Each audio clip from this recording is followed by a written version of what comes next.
Hi, I'm Austin Wintory, and you just got stuck on Cosmic Flypaper.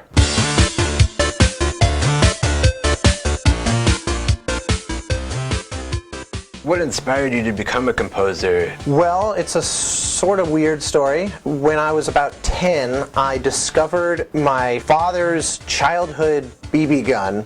Had to have it, of course.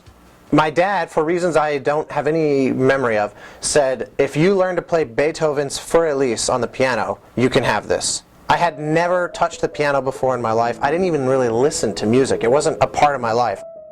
I learned Für Elise as fast as possible. It only took, I think, maybe 6 weeks or a month. I was able to play it well enough to get the thing, and then the piano teacher says, are we done? And I said, actually, I really did enjoy this, but I don't know what to learn. I only know of things like classical music or pop music, jazz. He was a jazz musician. He said, well, tell you what, I'm going to bring you my favorite music. So he brought me soundtracks on LP of Jerry Goldsmith, specifically Patton, Papillon, and then A Patch of Blue. It was basically an overnight, instant lightning bolt kind of thing of like, okay, first off, I didn't know that there was such a thing as a living composer. And then I also, as much as I love movies, never contemplated the origin of the music in those films. It's like I was picturing some guy on set rolling the camera and the music is just somehow coming out while they're shooting, you know? I immediately was like, that's what I want to do, that's amazing. And of course I said that like, it was like my 7th piano lesson or something. I didn't know anything about music or composing, but I was like, this is what I have to do, that's so cool. I never met Jerry. He died in 2004 at age 75, and his birthday is Sunday.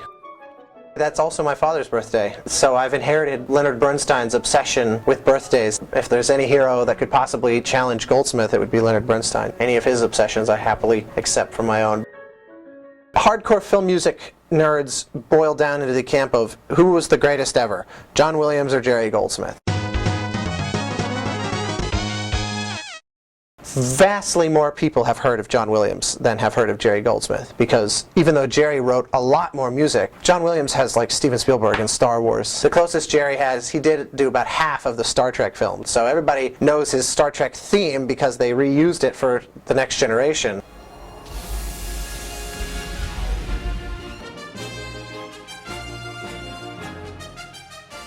For me, Jerry is just, he was the all-time greatest. Just such an inventive and imaginative composer, and you could hear how much he did not take his musicianship for granted as a composer. You know, he didn't sit down to write a score, and if there was like a chase scene in it, he didn't say, oh, I know how to write a chase. It just kind of formulaically goes like this. It was almost like every time he sat down to write a piece of music, it seemed as though he somehow convinced himself he had never written music before in his life, and so it always felt somehow novel and fresh. Even after he'd been doing it for 50 years, there was just such a vitality to his writing.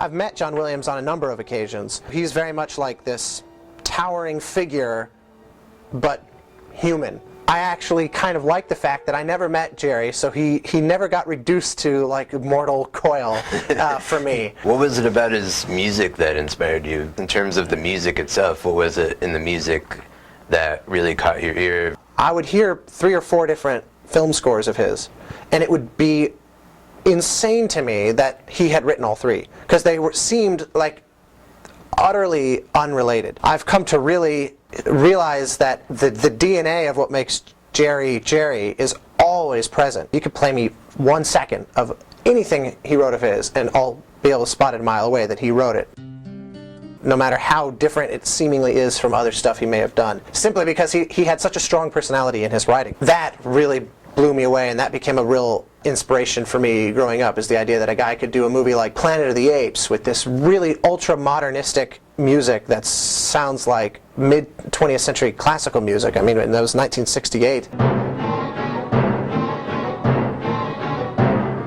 And then he would do a Western. And then he would do Patton,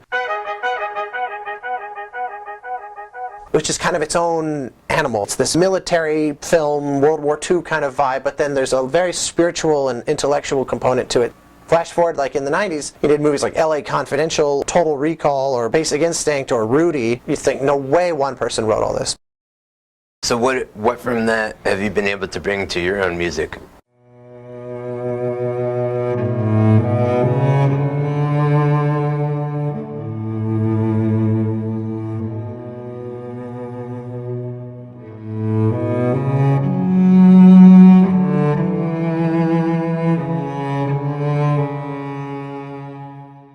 That philosophy of taking the idea that I've been in this situation before, but I'm going to somehow erase my approach from whenever I dealt with this last and try to do it fresh, that's what I try to carry with me.